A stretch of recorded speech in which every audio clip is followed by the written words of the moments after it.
The kitchen entrance is that way, my stepmother Margaret pointed without looking up from her clipboard. Staff dinner is at 5. I adjusted my understated black dress, hand-tailored in Paris, worth more than her annual country club dues. Actually, I'm here as a guest. Oh, darling, she laughed, finally looking up. The Harrison Foundation Winter Ball is invitation only. For donors. Through the ballroom's grand doors, I could see the city's elite arriving, each trying to outshine the others with their displays of wealth. None of them knowing about the wire transfer I'd authorized that morning. I have a ticket, I said quietly. A ticket. My stepsister Bethany appeared, dripping in diamonds that suddenly looked costume quality compared to the single perfect stone hidden at my throat. Did you win some kind of contest? Something like that, I smiled, thinking of my offshore accounts and the foundation's imminent announcement. Margaret checked her guest list with exaggerated care. I don't see your name, dear.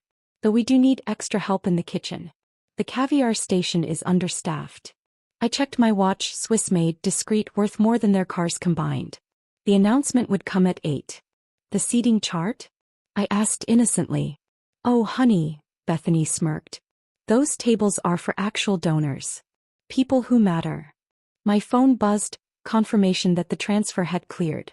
$100 million, anonymously donated. For now.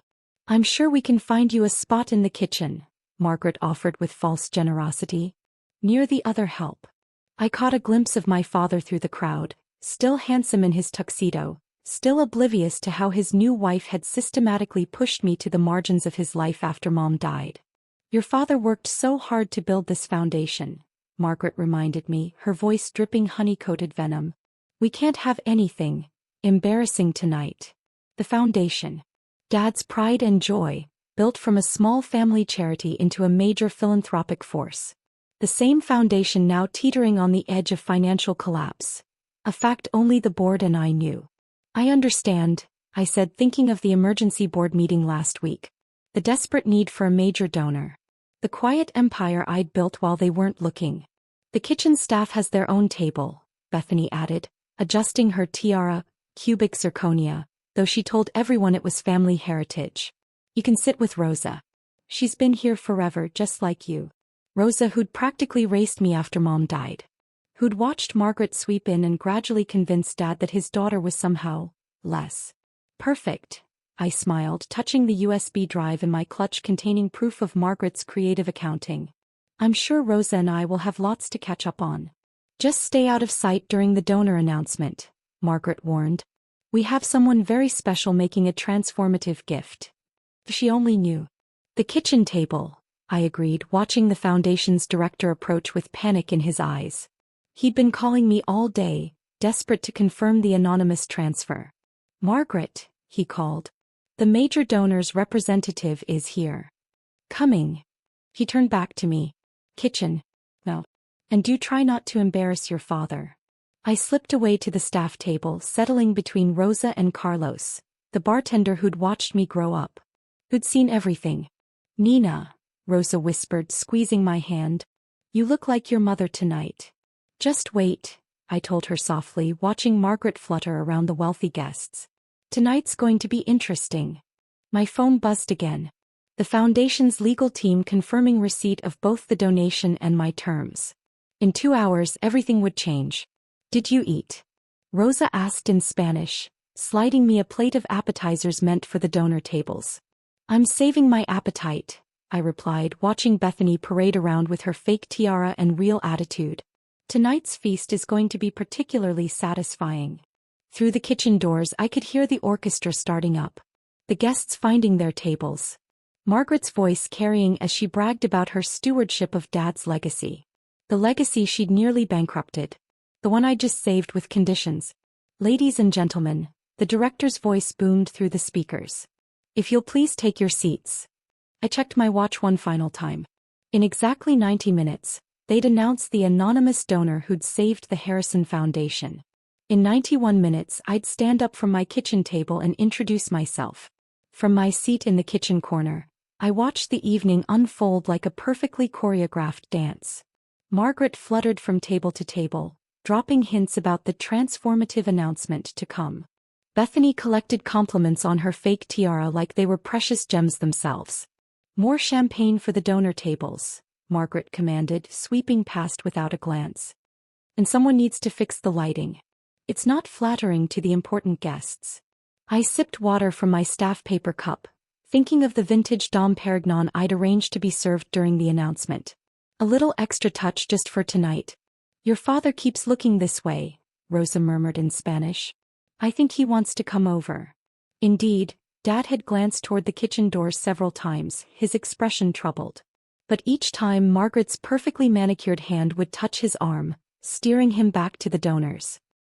He's probably worried about the announcement, I replied, watching the foundation's director pace nervously near the podium. He'd been checking his phone compulsively all evening, waiting for final confirmation from the mysterious donors' lawyers. My lawyers. Did you hear? Carlos whispered, refreshing my water. They say it's the biggest donation in the foundation's history. Margaret's been telling everyone she orchestrated it personally. I smiled, remembering Margaret's frantic board meeting presentation last month. The foundation was bleeding money, but she'd insisted everything was fine. Just some creative accounting. The USB drive in my clutch contained proof of exactly how creative that accounting had been. Bethany's already spending the money, Rosa noted as my stepsister's voice carried across the room. She's telling everyone about the new foundation headquarters she's designing. With her office on the top floor. Interesting plans, I murmured, thinking of the conditions attached to my donation. The ones that would be revealed in precisely 43 minutes. The orchestra played softly as dinner was served. Wagyu beef and truffle risotto for the donor tables, chicken and rice for the staff. I declined both, my appetite focused on the feast to come. She's not even good at hiding it anymore, Carlos said, nodding toward Margaret as she regaled her table with tales of her financial genius. Last week she told me I should be grateful to even work here, given my background. Did she? I asked quietly, making a mental note. The employment terms would need reviewing. All of them. My phone buzzed.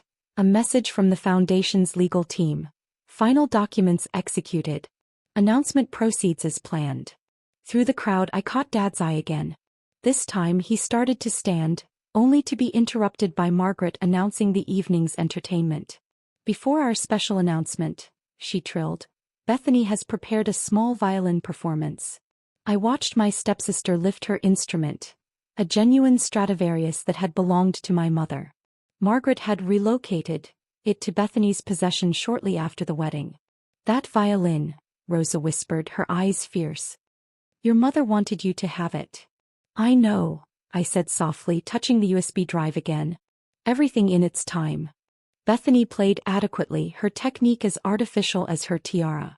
The polite applause was interrupted by the foundation director rushing to the podium, his face flushed with excitement. Ladies and gentlemen, he announced, we're almost ready for tonight's special revelation.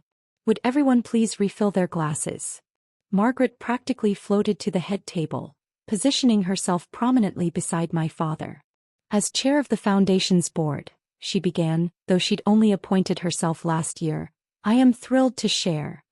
Pardon me, the director interrupted, accepting a note from his assistant. But the donor's representative has some specific instructions for the announcement. Margaret's perfect smile faltered slightly. I'm sure they'd want the board chair too. Actually, the director continued, checking his phone, they've been quite clear about the protocol. I stood quietly, smoothing my dress. 22 minutes until showtime. But I've arranged everything, Margaret protested. The press release already. Will need to be revised, the director said firmly. Along with several other foundation policies according to the terms. Bethany clutched her stolen violin. Mom, what's happening? Just a small protocol issue, Margaret announced to the now murmuring crowd. Nothing to. The lights dimmed slightly and servers began circulating with fresh champagne. My champagne. Ladies and gentlemen, the director's voice boomed through the speakers.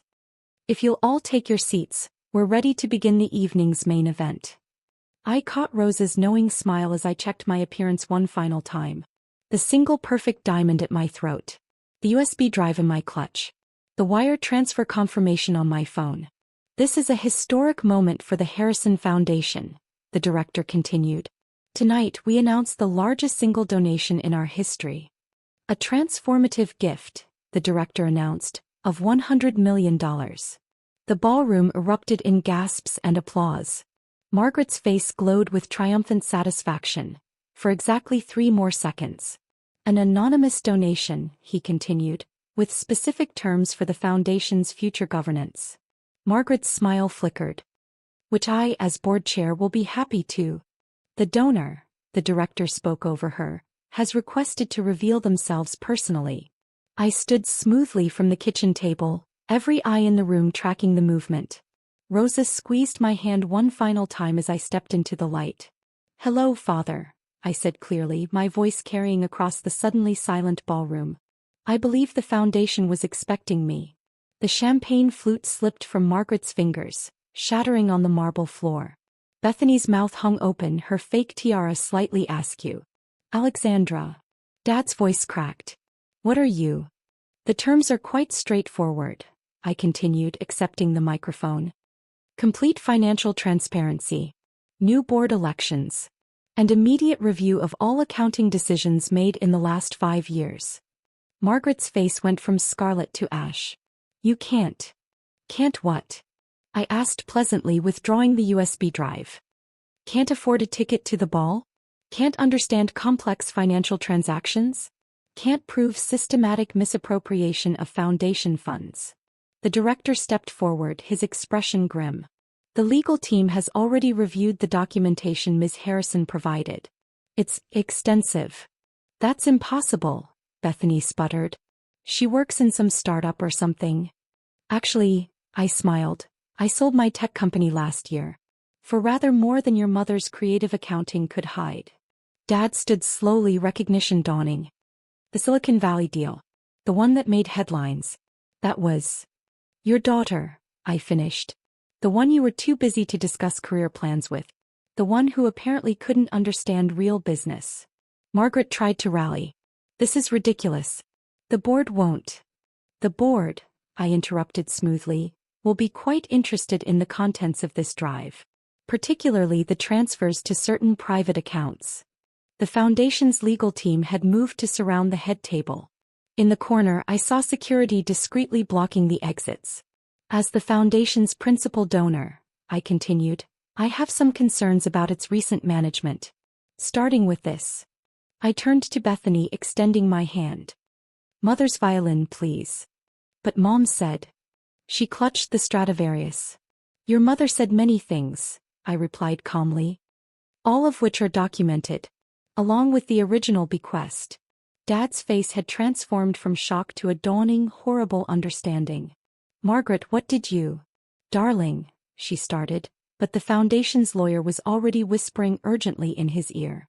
The kitchen staff, I announced to the riveted crowd, will be receiving significant raises and back pay. Rosa, you're the new head of community outreach. Carlos, director of hospitality services. With full benefits, naturally. Their beaming faces were almost as satisfying as Margaret's crumbling expression. You can't just walk in here and... She began. Actually, the director interjected, according to the donor agreement you signed this morning without reading, she can. And there's more. I lifted my water cup in a toast. To new leadership. And to remembering that true worth isn't measured by where you're seated at dinner. Security was now standing directly behind Margaret's chair. Dad was reading the documents with trembling hands. One last thing, I said, reaching for my throat. The perfect diamond caught the light as I unclasped it. This was also Mother's. Another item that needed returning. The distinctive setting was unmistakable. Margaret's hand flew to her own neck, where an empty setting had once held the same stone. I believe, I smiled, that concludes tonight's announcement. Though I'm happy to continue this discussion in tomorrow's emergency board meeting. 9am correct. The ballroom sat in stunned silence as I turned to leave. Then Rosa started clapping. Carlos joined in. Soon the entire kitchen staff was applauding, followed by the donors, the guests, even the orchestra.